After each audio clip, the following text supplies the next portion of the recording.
Түркістан облысы Отырар ауданы Болат Айтманов атындағы негізгі орта мектебінің 2-ші сынып оқушысы, сынып жетекшісі Азымбаева Уразгүл. Өзім Оразайлы Қарақат. Ыбырай Алтынсарин өзен. Таулардан өзен ағар сарқыраған, айнадай сәуле беріп жарқыраған.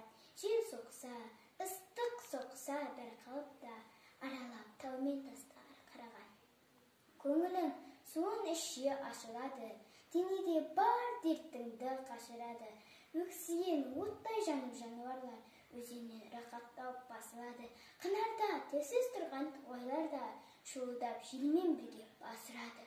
10 мың мал айдап өтсе де лай қалмайды, тасыса су бармаған сай қалмайды. Тасыса өзен судың қуатымен көк шығып шөп бітпеген жер қалмайды. Ел қыстап күн көреді жаныбында, дәм болар алуан балығында. Тас-таста, алтын таста сынамаққа, сонда да аққан өзен қалыбында. Құдіретін Құдайымнан көресің бе, не нәжіс тоқтар өзен денесінде. Арыстан демалуға суға кірсе, балықтар шым-шым ойнап терісін